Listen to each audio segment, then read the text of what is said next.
और आम बजट को लेकर आम लोगों की क्या कुछ राय है, ये भी हम जान लेते हैं। उत्तर प्रदेश के अलग अलग जिलों से हमारे संवाददाता जुड़ चुके हैं। सीधा पहले रुक करते लखनऊ का, जहां से हमारे संवाददाता स्टेट हेड राघवेंद्र प्रताप सिंह जुड़े हुए हैं। राघवेंद्र जी, किस तरह से तस्वीरें आप देख पा रहे हैं जिस तरह से कल आम बजट पेश हुआ? वहां की जनता क्या कुछ बजट से उम्मीद जता रही थी और कितना उनकी उम्मीदों पर यह बजट खरा उतरा?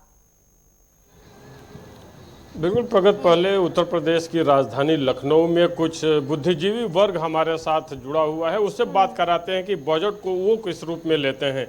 सर, उत्तर प्रदेश को बजट में क्या कुछ खास मिलने वाला है, कैसा लगा बजट आपको? देखिए, उत्तर प्रदेश पहली बार ऐसा हुआ है कि उत्तर प्रदेश को बजट में कोई बहुत खास फ़ायदा नहीं हुआ है।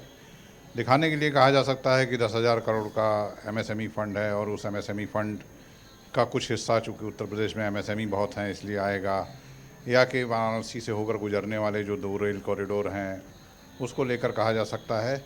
लेकिन मोटे तौर पर अगर कहा जाए तो जिस तरह से चुनावी वर्ष होने पर राज्यों को लाभ मिलते थे, उस तरह का कोई लाभ उत्तर प्रदेश को नहीं मिला है। उल्टा उत्तर प्रदेश का केंद्रीय करों का अंश जो है वो घटा है। उत्तर प्रदेश कई बड़ी योजनाओं की, जिस तरह से पिछले साल बिहार के लिए घोषणाएं हुई थी, उसकी उम्मीद कर रहा था, उस तरह की घोषणाएं उत्तर प्रदेश को होते दिखाई नहीं दी हैं बजट में। और ओवरऑल ही अगर आप देख लें बजट, तो ये बजट है, बजट में जो भी आंकड़े आपको दिखाए गए वो बजट एस्टिमेट है। इसी के साथ साथ ठीक बगल में लिखा रहता है कि जो रिवाइज्ड आंकड़े हैं, यानी 2025-26 के बजट के आंकड़े हैं, उस पर अगर निगाह डालें तो आपको उत्तर देश की अर्थव्यवस्था की हालत के बारे में अंदाज़ा लग जाएगा कि कुल जो संशोधित राजस्व प्राप्तियां हैं 78,086 करोड़ रुपए घट गई। कुल खर्च हमारा 1 लाख करोड़ से ज़्यादा 1,05,43 करोड़ रुपए घट गया।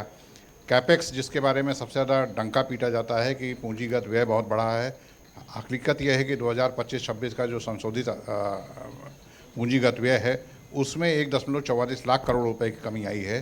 तो ये स्थिति है। ऐसे में आप उत्तर प्रदेश के लिए कोई बहुत बेहतर उम्मीद भी नहीं कर सकते थे। फिर भी जितना मिला है हम ये मान सकते हैं कि एमएसएमई को 10,000 करोड़ का जो फंड बनाने का कहा गया है, उससे एमएसएमई को कुछ लाभ मिल सकता है। रेल कॉरिडोर का लाभ है और जो शिप रिपेयरिंग मेंटेनेंस के लिए बनारस को लेकर घोषणा हुई है, जो 2 बड़ी घोषणाएं हुई हैं वो बनारस को लेकर ही हुई हैं। समग्र उत्तर प्रदेश को लेकर ऐसी कुछ खास घोषणा नहीं है। सर, अगर बजट को लेकर आपसे पूछा जाए कि कैसा है बजट आम नागरिक के लिए, तो क्या कहेंगे? देखिए, बजट में निश्चित रूप से प्रधानमंत्री का क्षेत्र होने नाते काशी के माध्यम से पूर्वांचल को थोड़ा सा लाभ जरूर मिला है। अब देखिए, पूर्वांचल में जैसे अभी बताया सिद्धार्थ जी ने, वहाँ शिपमेंट पे जो किया गया, जल व्यापार कर बढ़ाने के व्यापार बढ़ाने के लिए, शिपिंग के कारोबार बढ़ाने के लिए प्रोजेक्ट लाए गए हैं, निश्चित रूप से जो लाभकारी होंगे।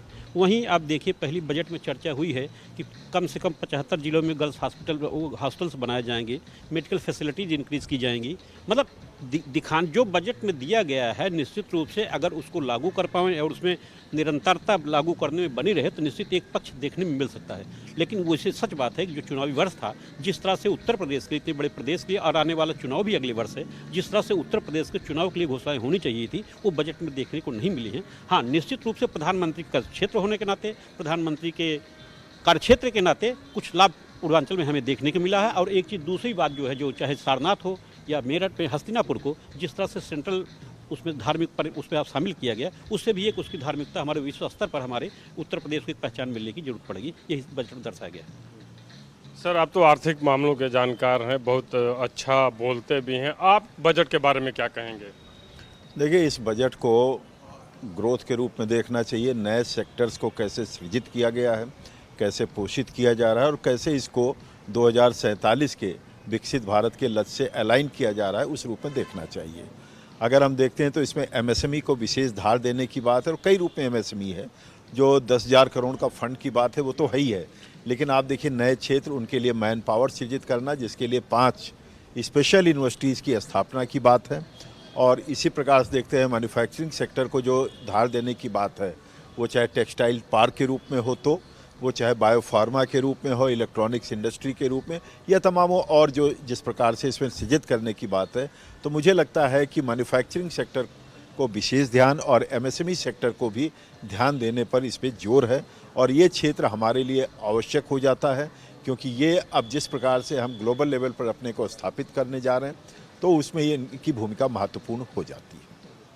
बहुत बहुत धन्यवाद सर। तो आपने सुना प्रगति की किस तरह अगर आम नागरिकों की बात कर लें तो जो भी एक बुद्धिजीवी वर्ग है, एमएसएमई सेक्टर में जो जोर दिया गया है, गर्ल्स हॉस्टल जो हर जिले में महिला छात्रावास बनेंगे उसको लेकर के, इसके अलावा धार्मिक पर्यटन के रूप में जिस तरह से काशी और हस्तिनापुर का विकास करने की बात सामने आई है, हाई स्पीड ट्रेन चलाने की जो बात आई है और पोर्ट का जो डेवलपमेंट करने की बात आई है, इसको लेकर आम नागरिकों में बात करें प्रसन्नता है, प्रधानमंत्री के खुशी का संसदीय माहौल है। क्षेत्र तो को उत्तर कल प्रदेश के बजट से कई उम्मीदें थी और कहीं ना कहीं निर्मला सीतारमण ने जो बजट कल पेश किया संसद में, वो वाराणसी के साथ में तमाम उत्तर प्रदेश वासियों के लिए कारगर साबित होता नजर आ रहा है। वापस आपके पास लौटेंगे, लगातार बने रहिए हमारे साथ। तो वहीं अगर बात करें तो उत्तर प्रदेश के अलग अलग जिलों से लगातार हमारे संवाददाता हमारे साथ बने हुए हैं। अयोध्या से हमारे ब्यूरो चीफ प्रशांत शुक्ला हमारे साथ जुड़ चुके हैं, आगरा से नरेश ठाकरे, सहारनपुर से संजय चौधरी, तो मोहम्मद नजर मुरादाबाद से हमारे साथ बने हुए हैं। सबसे पहले प्रशांत आपके पास आते हुए अगर बात करें अयोध्या, तो अयोध्या की जिस तरीके से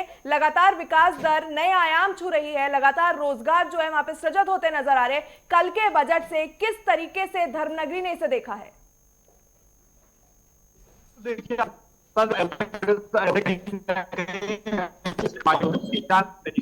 कहीं ना कहीं ज्यादा इसमें बहुत ही वही जो प्रशांत वापस लौटेंगे, आपकी ऑडियो क्लियरली नहीं पहुंच पा रही है। एक बार नरेश का रुख करना चाहेंगे, आगरा से लगातार हमारे साथ बने हुए हैं। अगर बात करें नरेश, कल ओडी, ओपी और एमएसएमई को लेकर वित्त मंत्री की तरफ से कई ऐलान हुए हैं, कई बातें की गई है। आगरा की अगर हम बात करते हैं, आगरा का पेठा न सिर्फ भारत में बल्कि विश्वविख्यात उसे माना जाता है, तो किस तरीके से जो व्यापारी जो संघ है वो किस तरीके से कल के बजट को लेकर खुश नजर आया? देखिए बिल्कुल जिस तरीके से कल जो बजट आया था उसके बाद कहीं ना कहीं उस बजट को लेकर के तमाम सारी चीजों को लेकर के जो व्यापारी वर्ग था, वो किसान वर्ग था, वो लोग बजट आने से पहले जो चर्चा कर रहे थे और ये उम्मीद लगा रहे थे कि इस बार बजट में उत्तर प्रदेश को कुछ खास मिलेगा। और खास करके जो पश्चिमी उत्तर प्रदेश का जो किसान है वो लगातार बजट से उम्मीद लगाए हुए बैठा था, लेकिन किसानों के लिए खासकर पश्चिमी उत्तर प्रदेश के जो किसान है उनके लिए बजट में कुछ खास देखने को नहीं मिला है। वहीं जिस तरीके से एमएसएमई को लेकर के जो सरकार ने, जो वित्त मंत्री ने जो कहा है उसको लेकर के जरूर राहत मिलती हुई दिखाई दे रही है, लेकिन अगर कहा जाए तो जो किसान है उनके लिए ऐसा कुछ देखने को नहीं मिला गया है। क्योंकि जिस तरीके से अगर कहा जाता है कि ये चुनावी साल है, इसमें तमाम सारी बजट में घोषणाएं होनी चाहिए थी, लेकिन ऐसा कुछ देखने को नहीं मिला है। लेकिन चाहे अगर बात की जाए तो कैंसर की दवाएं हैं, चाहे डायबिटीज की दवाएं,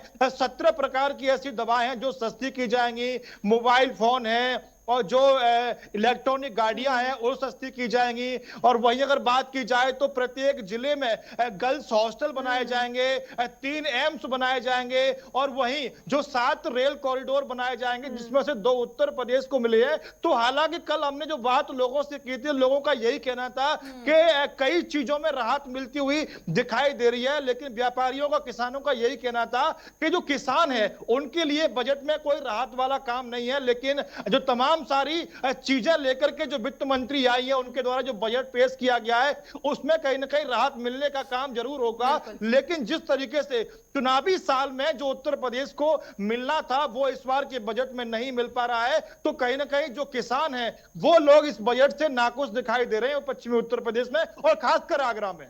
जी बिल्कुल, तो बजट तो पेश हो चुका है लेकिन कई वर्ग ऐसे हैं जो इस बजट से खुश नहीं है, तो कई वर्ग इस बजट से बहुत खुश भी हैं। और इसी बीच हमारे संवाददाता जुड़े हुए हैं अलग अलग जिलों से। फिलहाल रुक करते सहारनपुर का, जहां से संजय हमारे साथ जुड़े हुए हैं। संजय, जिस तरह से आम बजट पेश हुआ है, वित्त मंत्री निर्मला सीतारमण ने हर वर्ग का ध्यान रखा है। किसानों की अगर हम बात करें तो डिजिटल खेती को लेकर, बड़ी उपलब्धि को लेकर और उसको लेकर भी तमाम तरह के बजट में प्रावधान दिए गए हैं। क्या वहां के किसान क्या कुछ सोच रखते हैं, क्या वो खुश हैं इस बजट से, क्या उम्मीद है उनकी? जी देखिए, सहारनपुर की बात की जाए तो किसान चाहता था कि उन्हें सीधा लाभ मिले। हालांकि कुछ लोग हमारे साथ हैं, किसान भी हैं, अन्य वर्ग भी है, उद्यमी भी हैं, उनसे बात करते हैं कैसा वो देखते हैं, कैसी उनकी प्रतिक्रिया है। जी आवाज आ रही है ना? जी आपकी आवाज मिल पा रही है। कैसे देखते हैं कल बजट पेश हुआ, क्या से हम किसान परिवार से बिलोंग करते हैं जी। मैं किसान के संबंध में बात कर रहा हूँ। हम सोच रहे थे कि किसान सम्मान निधि दोगुनी होगी, वो नहीं हो पाई। हम सोच रहे थे कि किसान क्रेडिट कार्ड कर्जा माफी होगी या ब्याज दर में कुछ छूट मिलेगी, वो नहीं हो पाई, तो इस किसान को सीधा इसमें बेनिफिट नहीं मिल पाया। इस बारे में सरकार को सोचना चाहिए और किसानों के संबंध में अच्छे से अच्छा कदम उठाना चाहिए। सीधा इसका फायदा कोई इस बजट में किसान को नहीं मिल पाया। आपका नाम? आशीष जैन। आशीष जी, कैसे देखते हैं कल के बजट को? बजट में रोजगार के ऊपर काफी फोकस किया गया है। जो एमएसएमई योजना है इसके अंदर 10,000 करोड़ रुपए का प्रावधान दिया गया है, क्योंकि भारत को विकसित बनाने के लिए हमें सबसे पहले तो युवाओं को उद्यम की ओर लाना होगा, क्योंकि हम नौकरियों की बातें करते रहते हैं, नौकरियों की बात करने से कोई ज्यादा लाभ नहीं होता है। उसके पीछे हम प्रदर्शन भी करते हैं, लेकिन हमारी सरकार नहीं सुनती है। उद्यमी, यदि आदमी उद्यमी बनेगा तो वो रोजगार की उसके अंदर भावना भी आएगी और वो ज्यादा से ज्यादा ऊपर सफल होएगा।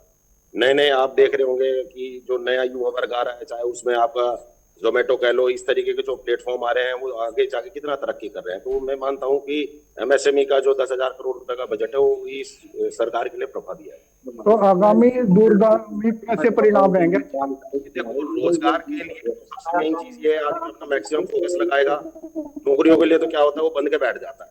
रोजगार का तो उसकी कोई लिमिट ही नहीं है, स्काई हैज नो लिमिट, वो वाला एक डंडा होता है, आप कितना भी जा सकते हो। ऊपर से जब व्यापार इंटरनल हमारे सर्कल में होगा, फिर वो इसमें अपने प्रदेश में होगा, फिर वो पूरे इंडिया के अंदर होगा, फिर वो बाहर फैलेगा, तो उससे बहुत फायदा होगा व्यापारियों को। और उसके लिए एमएसएमई बहुत बढ़िया प्रोग्राम किया है। जी, और भी लोग हैं। नाम? अक्षय चौधरी। अक्षय जी, क्या काम करते हैं?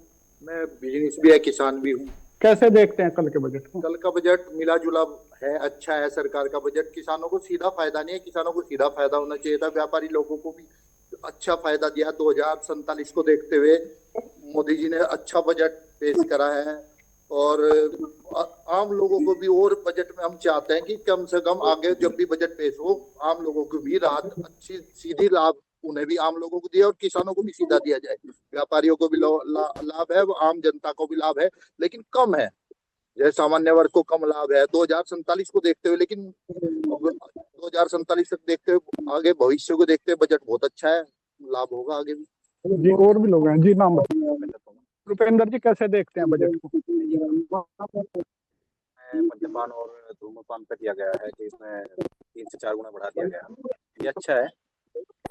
बाकी अगर नशे से दूर रखें, नया समाज है, और जैसे अभी जैन साहब ने बताया कि भाई 10,000 करोड़ का बजट आया है इसमें व्यापारियों के लिए स्वरोजगार। देखो, अगर आप नौकरी को देखते हो, नौकरी तो भविष्य में इतनी नहीं, एआई वगैरह सारी नौकरी खाई जाएगा, मशीन नहीं खाई जाएंगी, तो बेहतर है कि स्वतः रोजगार की ओर युवा बढ़े। देखिए, ये है जो भी मिली जुली प्रतिक्रिया दे रहे हैं, कुछ लोग इसको बता रहे हैं भविष्य के लिए अच्छा बजट दिया गया है। बिल्कुल संजय, कहीं ना कहीं हर वर्ग के लिए ये बजट कल पेश किया गया। हालांकि उत्तर प्रदेश के खासकर की बात करें, पश्चिमी उत्तर प्रदेश के किसानों में हल्की से नाराजगी देखने को मिल रही है। हो सकता है उत्तर प्रदेश का जो राज्य का बजट हो, उससे कहीं ना कहीं राज्य सरकार इस जो नाराजगी है उसे दूर करने की कोशिश करे। वापस आपके पास लौटेंगे, एक बार फिर से अयोध्या से प्रशांत शुक्ला का रुख करना चाहेंगे। प्रशांत, आवाज मिल पा रही है आपको हमारी? बिल्कुल प्रशांत, ऐसे में अगर बात करें, धर्मनगरी ने किस तरीके से इसे देखा है, अवधवासी किस तरीके से 2024-27 के बजट को देख रहे हैं? देखिए, बिल्कुल अयोध्या में इस समय तो कल पेश किया गया, करीब पिछला था जिस भाषण बताया कि किस तरीके जो बजट है उसको पेश कर रहे हैं।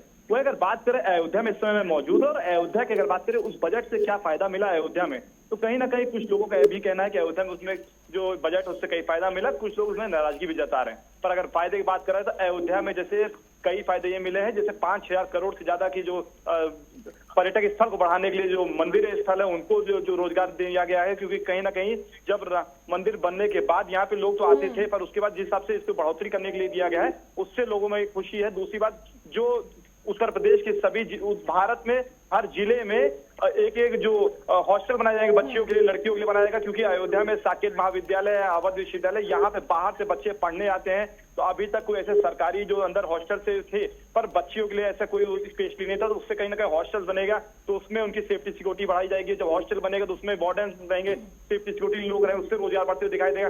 उसके बाद भारत में करीबन 10,000 से ज्यादा टूरिस्टर गाइडर जो है उनके दिया जाएगा, तो उसमें कहीं ना कहीं जो उत्तर प्रदेश की अगर बात करें तो उत्तर प्रदेश हो गया, काशी विश्वनाथ हो गया, मथुरा वृंदावन हो गया, अयोध्या हो गया, तो अयोध्या में भी कहीं ना कहीं जो गाइड बढ़ाए जाएंगे, इसको लेकर कहीं ना कहीं फायदा होते हुए दिखाएगा।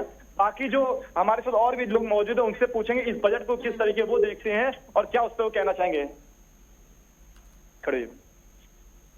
किस तरीके आप देखते हैं जो 2026-27 कल निर्मला सीताजी ने बजट पेश किया, उसको किस तरीके आप देखते हैं अयोध्या के हिसाब से?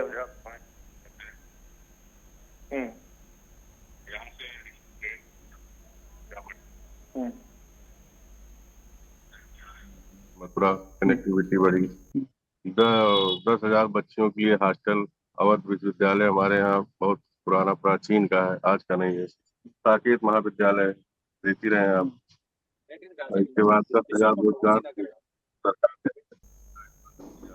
कहीं ना कहीं अयोध्या भी कुछ न कुछ मिलेगा कि तमाम पर्यटक स्थल हमारे यहाँ जो है तमाम बहुत बड़ा फंड जो है अयोध्या के लिए जो है और केंद्र सरकार को बहुत खड़े बड़े फिल्म आएगा उत्तर प्रदेश के लिए बहुत बड़ा सरकार ने खड़े फिल्म सही आएगा अयोध्या बैठने फिल्म सही नहीं उनके लिए भी बहुत बड़ा फंड आया है।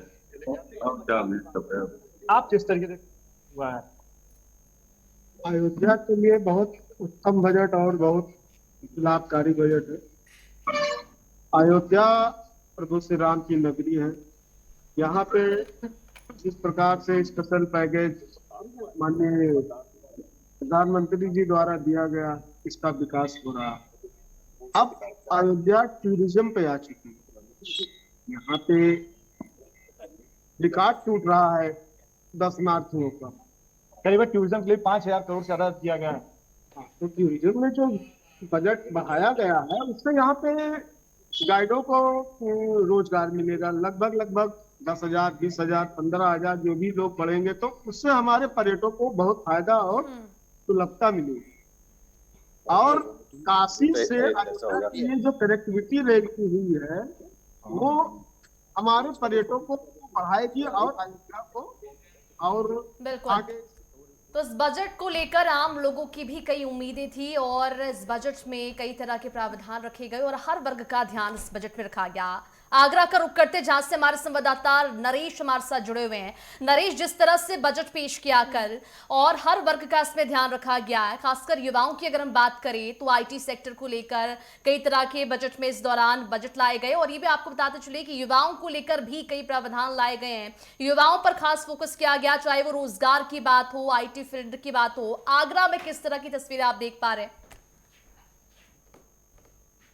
देखिए, बिल्कुल जिस तरीके से कल जो बजट आया था उस दौरान कहीं ना कहीं जो युवाओं को लेकर के जो बजट में जो चीजें रखी गई थी उसके बाद कहीं ना कहीं युवाओं में एक खुशी की लहर थी। कई युवाओं का यह भी मानना था कि जिस तरीके से सरकार ने कहा है कि आगरा में खासकर अगर बात की जाए तो चमड़ा उद्योग पे भी सरकार ने ध्यान दिया है। आगरे में जूते का जो कारोबार है वो होता है, तो इस तरीके से सरकार ने युवाओं को लेकर के जो ध्यान दिया है उसके बाद युवाओं में भी एक जो उत्साह है वो देखने के लिए मिल रहा था। वहीं अगर बात की जाए तो सरकार ने यह कहा है कि प्रत्येक जिले में जो गर्ल्स हॉस्टल बनाए जाएंगे, उसके बाद भी कहीं ना कहीं जब गर्ल्स हॉस्टल बनेगा तो कहीं ना कहीं जो शिक्षा है वो बेहतर होने का काम होगा। अगर ऐसे में बात की जाए तो अगर मोबाइल फोन सस्ते किए जाएंगे तो तमाम सारी चीजों को इस बजट में रखा गया है। तो कहीं ना कहीं जो लोग हैं, जो युवा हैं, उनको इस बजट का जो लाभ है वो जरूर मिलता हुआ दिखाई दे रहा है। लेकिन इस बजट से जो किसान है वो कहीं ना कहीं नाराज होते हुए दिखाई दे रहे हैं। वहीं ये भी इसमें प्रावधान किया गया है कि टैक्स चोरी के मामले में पहले लोगों को जेल जाना होता था, लेकिन अब इसमें जुर्माना तय किया गया है। तो ये भी कहीं ना कहीं जो राहत वाला काम है वो भी राहत दी गई है। तो अगर कुल मिलाकर के अगर बात अगर आगरा की जाए तो आगरा की जो पब्लिक है वो बजट से हालांकि खुशी दिखाई दे रही है, लेकिन जो लोगों की प्रक्रिया है वो मिली जुली आगरा में दिखाई दे रही है। बिल्कुल नरेश, जिस तरीके से भी आपने इनकम टैक्स का जिक्र किया, हालांकि पाबंदियों को बढ़ा दिया गया है, कुछ दायरे बढ़ते नजर आए तो कुछ सीमित होते नजर आए। आप सभी से हम रिक्वेस्ट करेंगे कि इसी तरीके से लगातार हमारे साथ बने रहे। फिलहाल हम बुलेटिन में एक छोटे से ब्रेक के लिए रुकते हैं, जल्द वापस लौटेंगे।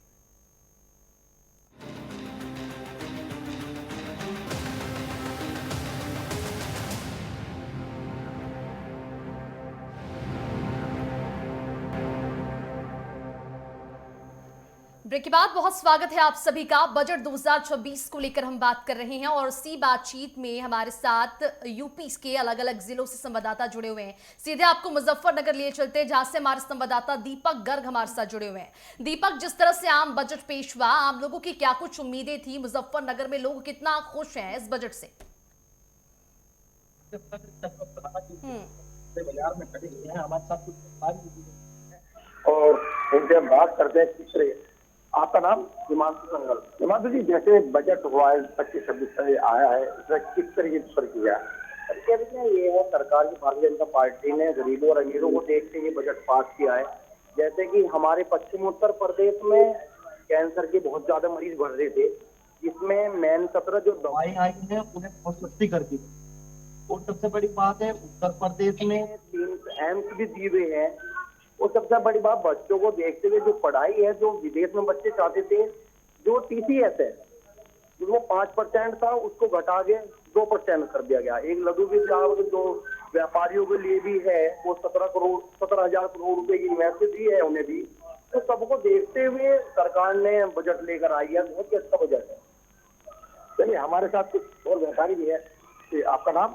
संजीव जी, जैसे सरकार ने नया बजट, नोवा बजट पेश किया है, इसमें क्या प्रतिक्रिया देने का है?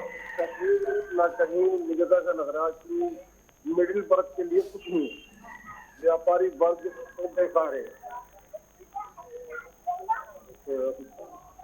देखिए, कहीं ना कहीं व्यापारी नाराज भी दिखा रहे हैं। बिल्कुल दीपक, ऐसे में अगर जिक्र करें पश्चिमी उत्तर प्रदेश का, तो कल जिस तरीके से वित्त मंत्री की ओर से कहा गया कि जो छोटे धार्मिक स्थल है, जो सनातन धर्म में छोटे क्षेत्र हैं, जो पौराणिक मान्यताओं में अपनी अस्तित्व रखते हैं, लेकिन वो उनका डेवलपमेंट नहीं हो पाया। पश्चिमी उत्तर प्रदेश की अगर बात करें, मेरठ से हस्तिनापुर आता है, उसके बाद में लाक्षागृह का अगर हम जिक्र करते हैं, तो किस तरीके से पश्चिमी उत्तर प्रदेश की जनता ने धार्मिक स्थलों के पूर्णोद्धार को देखा है? बिल्कुल, मैं आपको बताना चाहूंगा, यहाँ पे जो हमारे साथ मौजूद है, इन्होंने पहले भी बात की हुई है। कुछ भी सरकार ने इस बारे में तो ज्यादा उद्धार नहीं हुआ है। जैसे कि हम बात करें नमामि गंगे के बारे में, सरकार ने नमामि गंगे में काफी अच्छा काम किया है। और देखना चाहेंगे, जैसे लक्षागृह की आप बात कर रहे हो, वहाँ पर अब ज्यादा ही काम चलने की तैयारी में है।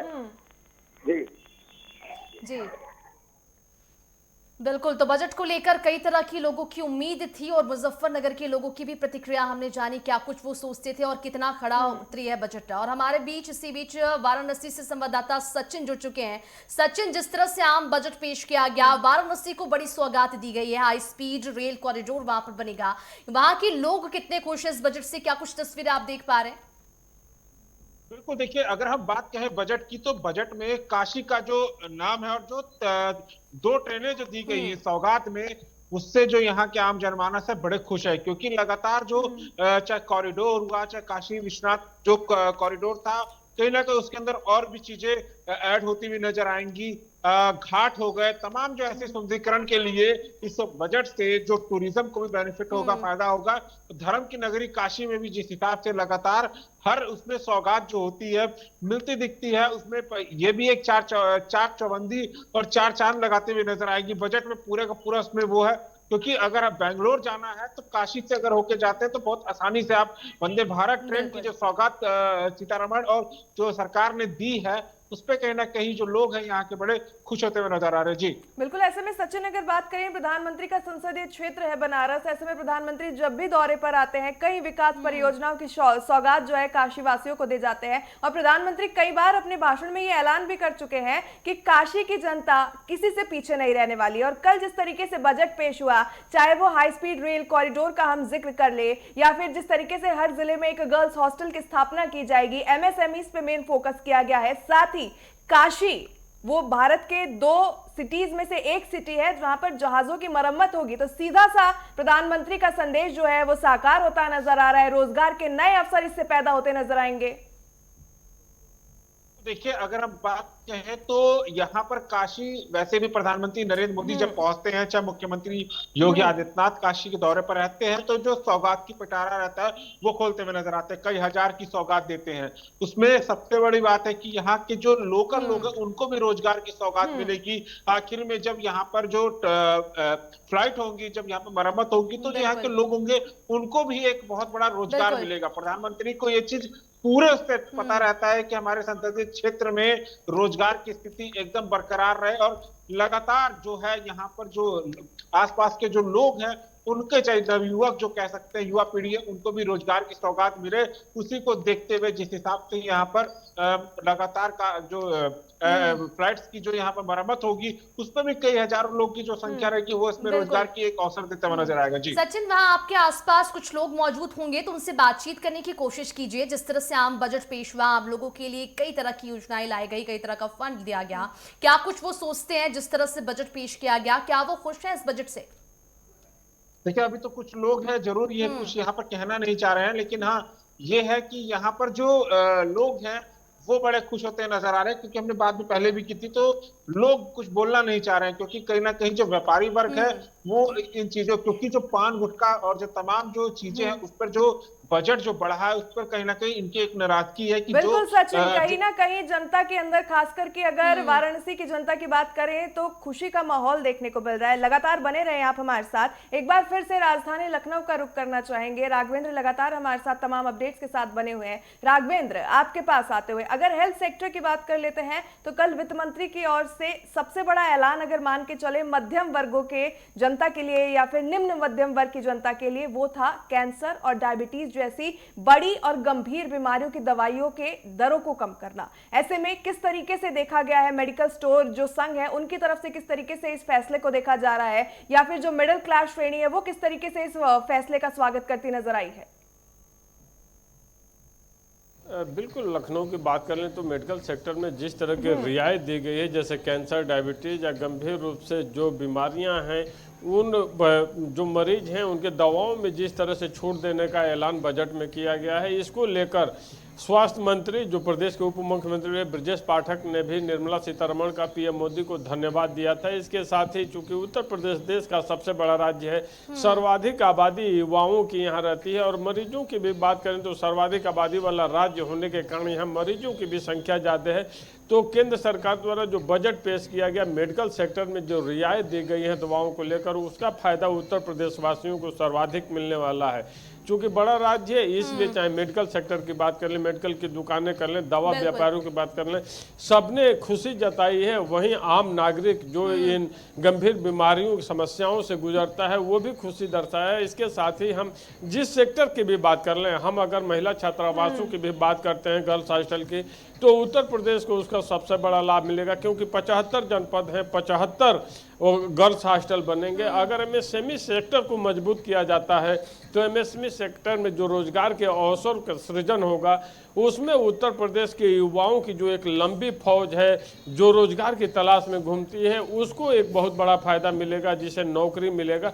तो कहा जा सकता है चाहे पोर्ट का विकास हो, धार्मिक पर्यटन का, काशी का, बात करें कल के बजट की, जिस तरीके से अभी मुजफ्फरनगर से हमारे संवाददाता दीपक से मैं बात कर रही थी कि छोटे धार्मिक स्थलों को डेवलप करने की कल बात की गई है संसद में बजट के दौरान। ऐसे में उत्तर प्रदेश का अगर हम जिक्र करें, धर्म राज्य बनता उत्तर प्रदेश अब नजर आ रहा है, चाहे मथुरा हो, काशी हो या फिर प्रयागराज, अयोध्या। अब ऐसे में उत्तर प्रदेश के कई ऐसे जनपद हैं जहां पर छोटे छोटे धार्मिक स्थल मौजूद हैं, लेकिन उनका डेवलपमेंट अभी नहीं हुआ है। कल बौद्ध धर्म को लेकर भी वित्त मंत्री की ओर से बात कही गई। ऐसे में जिस तरीके से लगातार अग्रणी उत्तर प्रदेश बनाने की बात कही जा रही है, तो धर्म का मेन फोकस लेकर सरकार जो है अब आगे बढ़ती नजर आएगी।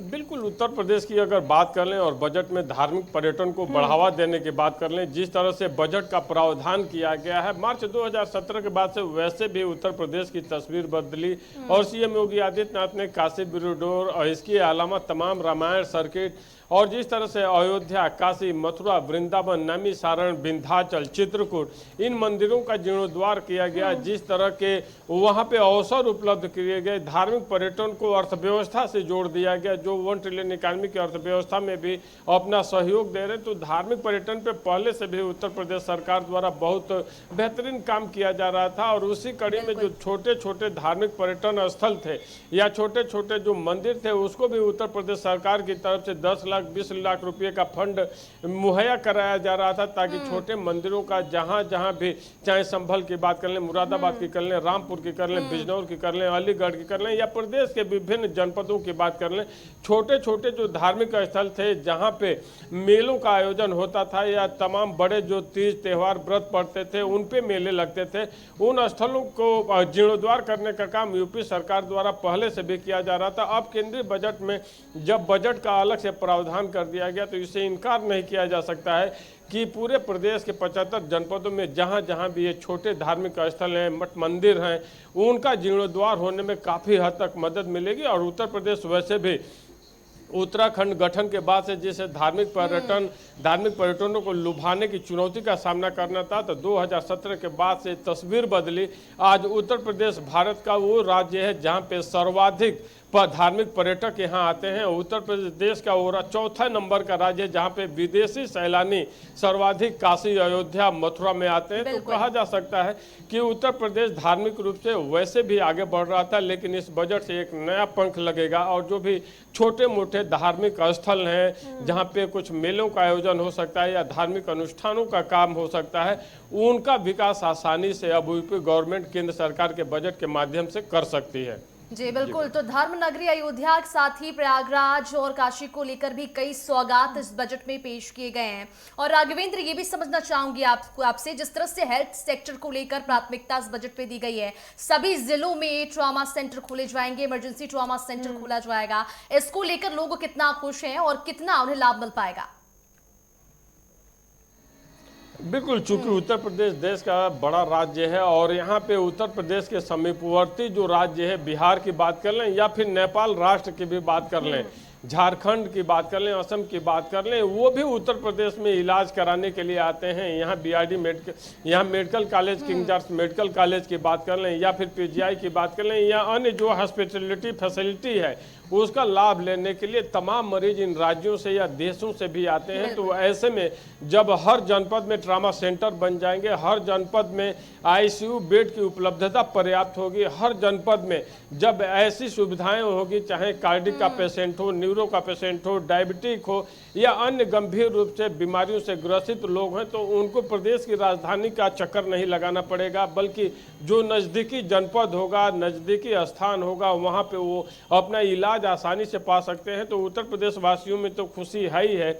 इस बजट को देखते हुए हेल्थ इंफ्रास्ट्रक्चर को जो नया पंख लगेगा, इसको देखते हुए कहा जा सकता है कि जो उत्तर प्रदेश के समीपवर्ती राज्य हैं वहाँ से भी जो मरीज आएंगे उनका भी इलाज कराने में अब काफ़ी आसानी होगी। तो एक तरह से कहा जा सकता है हेल्थ इंफ्रास्ट्रक्चर के लिए एक नया कदम सरकार द्वारा उठाया गया है, जो केंद्रीय बजट में देखने को मिला है। और इसको लेकर स्वास्थ्य मंत्री ब्रजेश पाठक ने भी पीएम मोदी और निर्मला सीतारमण जो वित्त मंत्री हैं उनका आभार जताया था। उत्तर प्रदेश वासियों के भी बात कर लें तो पूरे बजट को लेकर हाँ कुछ लोगों में जरूर मायूसी है, टैक्स स्लैब के न बढ़ने की वजह से, किसान सम्मान निधि न बढ़ने की वजह से या अन्य जो अपनी व्यक्तिगत अपेक्षाएं रखे थे, लेकिन हेल्थ इंफ्रास्ट्रक्चर के लिए एक नया पंख लगा है। लेकर चले हेल्थ के क्षेत्र में कई घोषणाएं की गई है। हालांकि जिस तरीके से भी आपने जिक्र किया उस चीज को भी झुकलाया नहीं जा सकता कि ग्रामीणों में खास करके किसानों में हल्की सी नाराजगी है, जो हो सकता है राज्य के बजट से दूर करने की राज्य सरकार कोशिश करे। ऐसे में अगर बात करें हाई स्पीड रेल कॉरिडोर्स की, वाराणसी से 2 कॉरिडोर बनाए जाएंगे, एक जो दिल्ली तक जाएगा, दूसरा सिलीगुड़ी तक। तो किस तरीके से कनेक्टिविटी बेहतर होती लखनऊ से, या फिर जिस तरीके से धार्मिक आयोजन प्रयागराज में माघ मेला चल रहा है, पिछले साल हमने महाकुंभ का आयोजन देखा था, किस तरीके से हाई स्पीड कॉरिडोर से कनेक्टिविटी यूपी की बेहतर हो सकती है? बिल्कुल, ये नए भारत का नया उत्तर प्रदेश है जहाँ पे सर्वाधिक एयरपोर्ट की बात कर लें, सर्वाधिक एक्सप्रेसवे की बात कर लें या ट्रेन आवागमन की बात कर लें, हर यातायात का जो सुगम माध्यम है वो उत्तर प्रदेश में उपलब्ध है।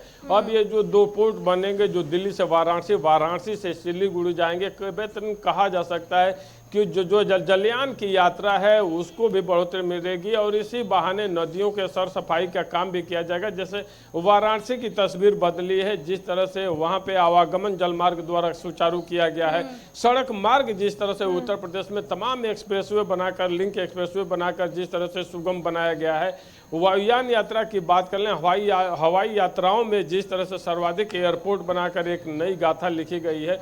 अब इस बजट के माध्यम से जब हाई स्पीड ट्रेनों की संख्या बढ़ेगी, इसके अलावा ये जो 2 पोर्ट बन जाएंगे, तो कहा जा सकता है सड़क, वायु और जल मार्ग तीनों पे फोकस करता हुआ ये बिल्कुल। बजट और उत्तर प्रदेश वासियों के लिए इसी बात की खुशी है कि जी उत्तर बिल्कुल, प्रदेश तो को सड़क, बजट वायु, में जलमार्ग विशेष तौर पर तीनों पर फोकस किया गया। कई तरह की सौगात इस बजट से आई है और हर वर्ग पर विशेष तौर पर ध्यान दिया गया है। इसी बीच सहारनपुर से हमारे संवाददाता जुड़े हुए हैं संजय चौधरी। संजय, आपने अभी लोगों से बातचीत की, उनकी प्रतिक्रिया जानी, कितने खुश हैं वो इस बजट से? क्या कुछ प्रतिक्रिया निकलकर सामने आई है? देखिए, बात सहारनपुर की जाए तो सहारनपुर के उद्यमी हैं तो वो भी खुश हैं, क्योंकि कहीं ना कहीं उनके लिए बजट दिया गया है। हालांकि किसान थोड़े नाराज हैं, वो चाहते थे कि सीधा उनको लाभ मिले, जैसे कि बताया जाता है कि सम्मान निधि थी उसको बढ़ाने की बात कर रहे थे, या फिर और अन्य जो फसलें हैं उनका रेट बढ़ाने के लिए बात कर रहे थे। हालांकि जैसा कि बताया गया है कि इसके परिणाम दूरगामी अच्छे होंगे, तो उसमें कहीं ना कहीं थोड़ी बहुत नाराजगी जरूर है, लेकिन ऐसा कोई नहीं है। सभी को बजट में कुल मिलाकर अच्छा बताया गया है, तो मिली जुली प्रतिक्रियाएं दी गई हैं, किसान हो चाहे अन्य वर्ग हो, क्योंकि कुछ चीजें ऐसी हैं जैसा कि दवाइयां हैं, ग्रामीण क्षेत्रों में जो ये बड़ी बीमारियां होती थी इनके लिए इलाज नहीं हो पाता था, तो उसकी छूट दी गई है, उसका भी अच्छा परिणाम देखने को मिला है, उसकी भी सराहना की गई है। अन्य जैसा उद्यमी है उनको लिए ऋण की सुविधाएं दी गई हैं या अन्य काम दिए गए हैं। तो जैसा कि मुख्यमंत्री जी ने भी बताया है कि 2047 को ध्यान में रखते हुए ये बजट पेश किया गया है, तो कहीं ना कहीं लोगों की मिलीजुली ही प्रतिक्रिया इसमें देखने को मिली है। आम लोग पर ज्यादातर खुशी दिखाई दे रही है। जी बिल्कुल संजय, ऐसे में बात करें तो कल एक मेन पॉइंट निकलकर सामने आया है कि भारत में जो टेक्सटाइल इंडस्ट्री है, यानी कपड़े का जो व्यापार है, उसे फिर से एक बार स्थापित करा जाए, ताकि भारत अब निर्यात की जगह एक्सपोर्ट के ऊपर ज्यादा फोकस करे। सहारनपुर की अगर मैं बात करूं, सहारनपुर में भी अच्छा खासा कपड़े का एक क्षेत्र माना जाता है, इंडस्ट्रीज वहां पे अच्छी मानी जाती है। किस तरीके से सहारनपुर के जो कपड़ा व्यापारी है वो इस फैसले को देख रहे हैं?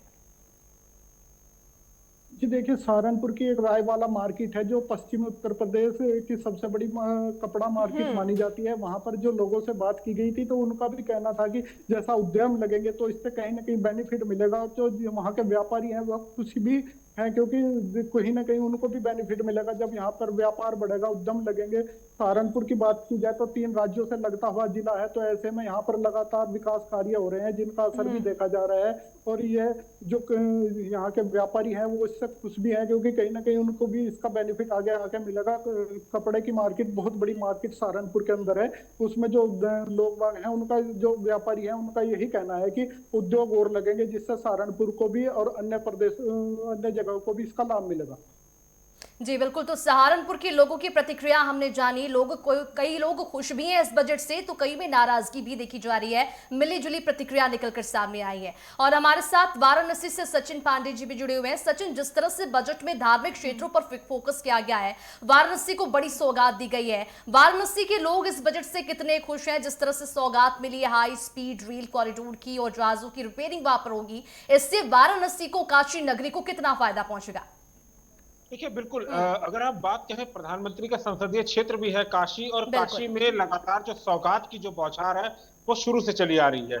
और काशी को जो ये सौगात मिली है, जो फ्लाइट्स की मरम्मत के लिए यहाँ पर बनाया जाएगा, तो कह सकते हैं ये भी एक रोजगार के हिस्से से भी देखे तो ये भी बेहतर है। और यहाँ पर इन सारी चीजों का जो सौगात जो मिला है इस बजट में, तो यहाँ के जो आसपास के जो लोग हैं वो बहुत खुश हैं इन सारी चीजों को लेकर के, क्योंकि यहाँ पर जो रोजगार की कमी, क्योंकि यहाँ पर कोई ऐसी इंडस्ट्रीज नहीं है रामनगर में, लेकिन वहां पर जो रोजगार है, जैसे पार्ले की इंडस्ट्री हो गई, ये तमाम इंडस्ट्रीज हैं, लेकिन और यहाँ पर बढ़ावे के लिए, क्योंकि चाहते हैं उत्तर प्रदेश और यहाँ आसपास के लोग भी कि यहाँ पर जो इंडस्ट्रीज ऐसी बन जाए और यहाँ के जो रोजगार है उसमें 4 चांद हो जाए, तो कह सकते हैं कि इससे भी कहीं ना कहीं बढ़ावा होगा। हाँ, लेकिन अगर हम बात करें बेंगलुरु जाने के लिए, तो ये जो वंदे भारत की जो सौगात है काशी को, ये कहीं ना कहीं जो IT सेक्टर्स में जो लोग यहाँ से लखनऊ से तमाम जगह जाते थे फ्लाइट्स पकड़ के और तमाम, तो ये वंदे भारत से अपनी जो यात्रा है कम समय में दूरी तय कर सकते हैं। जी बिल्कुल, ऐसे में सचिन, जिस तरीके से अभी मैं बात कर रही थी संजय के साथ में, टेक्सटाइल इंडस्ट्री को लेकर एक बार फिर से उसके पुनर्गठन के ऊपर जोर दिया गया है। अगर बनारस की हम बात करते हैं, बनारस की जो साड़ी है, बनारसी साड़ी, वो विश्व विख्यात मानी जाती है। ऐसे में काशी के जो कपड़ा व्यापारी है या बनारसी साड़ी के जितने भी व्यापारी है, वो इस फैसले को किस तरीके से देख रहे हैं? देखिए, बुनकर जो समाज है उसने इस फैसले को स्वागत किया है प्रधानमंत्री नरेंद्र मोदी, और जो ये बजट का जो है, क्योंकि लगातार प्रधानमंत्री नरेंद्र मोदी भी बुनकर समाज को जो साड़ी बनाते हैं काशी की, जो कि विश्वविख्यात है, विदेशों में भी जाती है, तो उसका स्वागत किया है। और यहाँ के जो बुनकर समाज के लोग उन्होंने धन्यवाद भी किया, क्योंकि उनके बारे में भी सोचा जा रहा है। और कहीं ना कहीं जाकर के जो अभी फिलहाल में कुछ समय जो पहले पूर्व में सरकारें थी उसमें ये विलुप्त होती नजर आ रही थी, लेकिन जब से भारतीय जनता पार्टी सरकार ने इन चीजों पर एक बढ़ावा दिया है, तब से यहाँ के बुनकर और तमाम जो साड़ी व्यापारी है वो खुश होते हुए नजर आ रहे हैं। और लगातार यहाँ की साड़ी, जैसा कि आपने भी कहा कि विश्वविख्यात है, और लगातार दूर दराज से, चाहे मॉडलिंग की दुनिया हो, चाहे सेलिब्रिटीज की दुनिया हो, जब जो काशी पहुंचता है वो साड़ी लेके जरूर जाता है। तो कहीं ना कहीं बजट का स्वागत किया। सचिन, प्रधानमंत्री मोदी का संसदीय क्षेत्र वाराणसी को माना जाता है। ऐसे में प्रधानमंत्री हर वर्ग का ध्यान रखते हैं। महिलाओं पर विशेष तौर पर प्रधानमंत्री का फोकस रहता है। महिला सशक्तिकरण की बात प्रधानमंत्री कहते हैं। इस बजट में महिलाओं को लेकर भी खास फोकस किया गया है। महिला सशक्तिकरण को इस बजट में बढ़ावा मिलेगा। ग्रामीण महिलाओं के लिए शी मार्ट स्थापित किए जाएंगे। इससे वहां की महिलाएं कितनी खुश हैं? के लिए तो लगातार इस सरकार भारतीय जनता पार्टी जो है लगातार महिलाओं के सशक्तिकरण की, जैसा कि आपने बात कहा, तो उसके लिए लगातार तैयार है हर चीजों को लेकर के। चाहे वो थाने की अगर एक एप्लीकेशन अगर महिला दे देती है तो उस पर त्वरित कार्रवाई होती है। और लगातार जो अभी महिला बीमार, जैसा कि आपने बताया और जैसा कि बजट में भी था, तो इन सारी चीजों को लेकर के महिलाओं ने भी इसका स्वागत किया है। और लगातार उन्होंने ये भी कहा कि प्रधानमंत्री नरेंद्र मोदी ऐसे ही बिल्कुल सचिन, हर वर्ग का ध्यान 2024-27 के बजट में रखा गया है, चाहे वो महिला हो, युवा हो, लघु उद्योगी हो। लगातार अगर बात करें एक्सपर्ट्स की भी माने तो एक बैलेंस्ड बजट जो है इसे बताया जा रहा है। आप सभी का बहुत बहुत धन्यवाद हमारे साथ तमाम जानकारियां साझा करने के लिए। तो बजट में हर वर्ग का ध्यान रखा गया है। महिला हो, बूढ़े हो, बच्चे हो, और हर वर्ग पर विशेष तौर पर फोकस किया गया। महिला सशक्तिकरण के लिए शी मार्ट स्थापित किए जाएंगे। एमएसएमई को लेकर नया प्रावधान लाया गया है। और आम बजट को लेकर हमने आम लोगों की राय भी जानी। और इसी के साथ इस बजट की पेशकश में इतना ही। रुकेंगे एक छोटे से ब्रेक के लिए।